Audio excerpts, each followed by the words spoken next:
नमस्कार मध्य प्रदेश के बेरोजगारों, स्वागत है आपका एक बार फिर से हमारे यूट्यूब चैनल कुमार स्टूडियो 688 के वीडियोस में। जैसा कि आपको पता है कि हम मध्य प्रदेश का सामान्य ज्ञान पढ़ रहे हैं और हमारी चर्चा होगी आज मध्य प्रदेश के खनिजों पे। देखते हैं कि मध्य प्रदेश के खनिज से क्या क्वेश्चन बन सकते हैं जो आपके लिए इम्पोर्टेंट होंगे। मध्य प्रदेश के खनिज, क्योंकि यहाँ से क्वेश्चन भर भर के बन रहे हैं मध्य प्रदेश के खनिजों से। अभी मध्य प्रदेश सब पुलिस कांस्टेबल के एग्जाम चल रहे हैं, तो आपसे यहीं से क्वेश्चन आएंगे। देखते हैं कि क्या क्वेश्चन होंगे जो आपके लिए बहुत इंपॉर्टेंट होंगे। तो पहला क्वेश्चन ये बन सकता है, जल्दी जल्दी पढ़ेंगे क्योंकि वीडियो ज्यादा लंबा नहीं करना है। मध्य प्रदेश खनिज विकास निगम, मध्य प्रदेश खनिज विकास निगम कब बना? तो आपको ध्यान रखना है 19 जनवरी 1962 को मध्य प्रदेश खनिज विकास निगम की स्थापना की जाती है। ये जो मध्य प्रदेश खनिज विकास निगम है, ये तब बना था जब छत्तीसगढ़ हमारा जो छोटा भाई हमारे साथ था, मध्य प्रदेश के साथ था। इसका विभाजन 1 नवंबर सन 2000 को हुआ, जो बाद में हुआ। तो जब हमारे पास छत्तीसगढ़ था, हमारे साथ छत्तीसगढ़ था, तभी ये मध्य प्रदेश खनिज विकास निगम की शुरुआत की गई 1962 को। इसका मुख्यालय आपसे पूछ सकता है कि इसका मुख्यालय कहाँ है। तो मुख्यालय ध्यान रखना है कि मध्य प्रदेश की राजधानी भोपाल में है। भोपाल में इसका मुख्यालय है। पहली खनिज नीति की बात होगी कि मध्य प्रदेश में पहली खनिज नीति कब लाई गई, खनिज नीति कब प्रारंभ की गई? तो ये बहुत आसान है, 1995 को ये लेके आए। 1995 वो दौर था, तब हमारे पास कौन था? छत्तीसगढ़ था, छत्तीसगढ़ का हिस्सा भी था। तब ये पहली खनिज नीति लेके आ गए।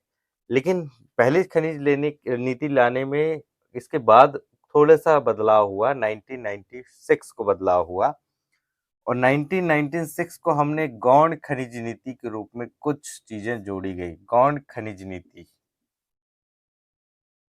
गौण खनिज नीति के रूप में हमने कुछ चीजें जोड़े, और वो चीजें थी कि हमने क्या दिया? ग्राम पंचायतों को अधिकार दिया। ग्राम पंचायतों को अधिकार दिया, और अधिकार किस बात का था? अधिकार कि वो पट्टे के माध्यम से, पट्टों के माध्यम से बना करके, पट्टे बना करके जो शासकीय खनन हो रहे हैं, जैसे रेत, नदी से रेत निकालना, ग्राम पंचायत के तालाबों की नीलामी करना पट्टों के माध्यम से, और भी ग्राम पंचायत जो शुल्क लगाती है, उस शुल्क को वो राजस्व के रूप में वसूलना, ये पट्टों के रूप में अधिकार दिया गया खनन नीति के अंतर्गत। कब? 1996 को, 1996 को दिया गया।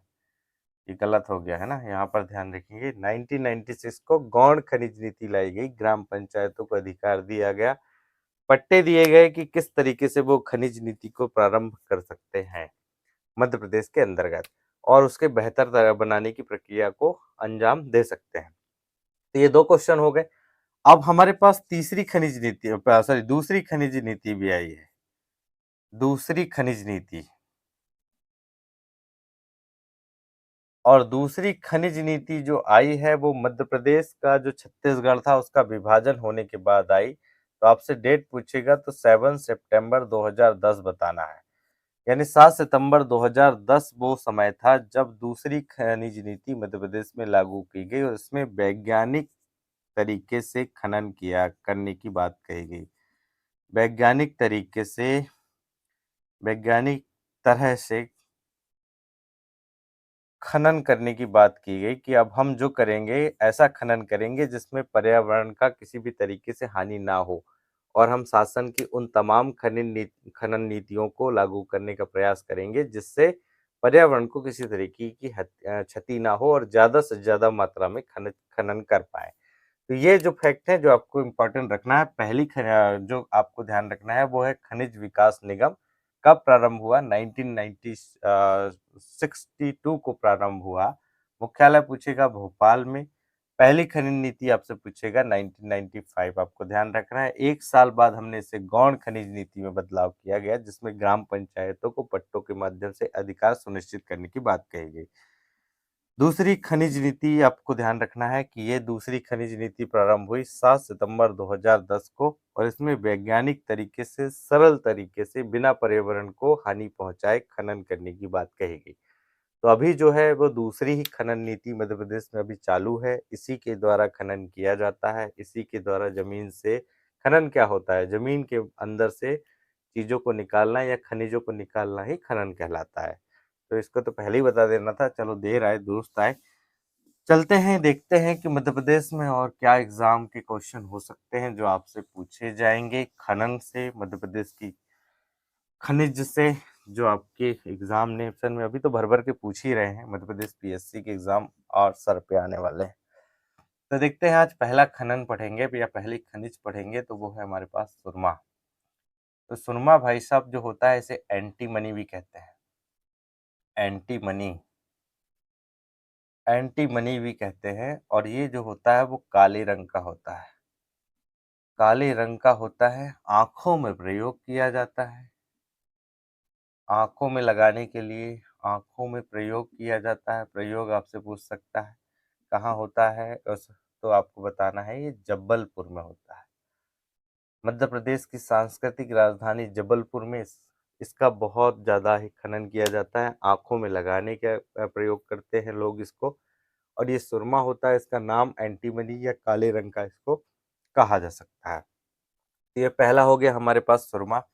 देखते हैं अगला हमारे पास क्या है जिसकी विशेषता हमें बतानी है।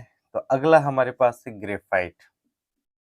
ग्रेफाइट, और जो ग्रेफाइट है भाई साहब, वो कहाँ, इसे काला शीशा कहते हैं। क्या कहते हैं? काला शीशा कहते हैं। और काला शीशा जो होता है उसे ही कहते हैं प्लैम्बोगो। आपसे पूछ सकता है प्लैम्बोगो किसे कहते हैं, तो प्लैम्बोगो आपको बताना है, ग्रेफाइट को ही कहते हैं प्लैम्बोगो। और इसे पेंसिल की लीड बनती है। पेंसिल की लीड या पेंसिल के अंदर जो काला काला निकलता है उसको ही इसमें बनाया जाता है। साथ ही साथ जो उच्च ताप पे चलती हैं, उच्च ताप की मशीन, उच्च ताप की मशीनों को ठंडा रखने के लिए, ठंडा रखने के लिए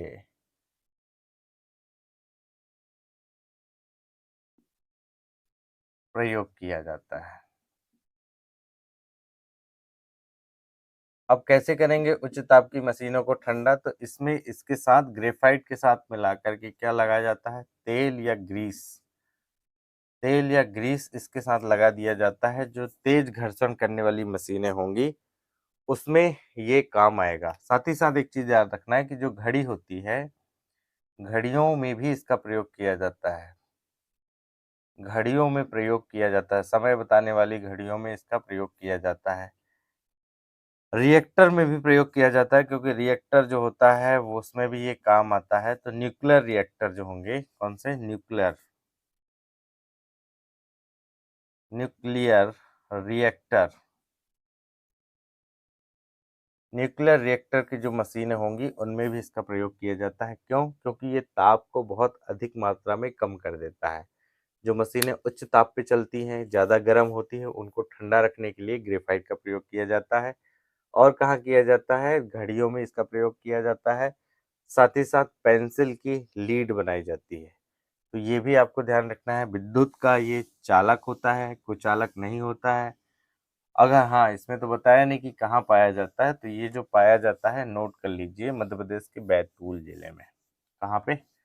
मध्य प्रदेश के बैतूल जिले में। नोट कर लीजिए, ग्रेफाइट मध्य प्रदेश के बैतूल जिले में पाया जाता है। तीसरा हमारे पास है वो है सीसा। और जो सीसा होता है, ये विद्युत की केबल,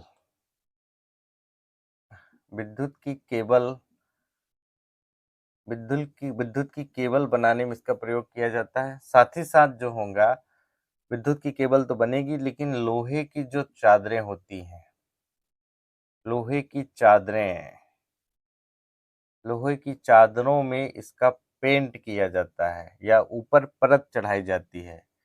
परत चढ़ाने में, परत चढ़ाने में, लोहे की चादरों में परत चढ़ाने में इसका प्रयोग होता है। पेंट में इसका प्रयोग किया जाता है, जो दीवारों पे पेंट किया जाता है उसमें भी इसका प्रयोग किया जाता है। शीशा इसमें डाला जाता है। साथ ही साथ बैटरी, आपको ध्यान रखना है कि बैटरी जो होती है चार्जिंग वाली, उन बैटरी में भी इसका प्रयोग किया जाता है। किसका? शीशा का।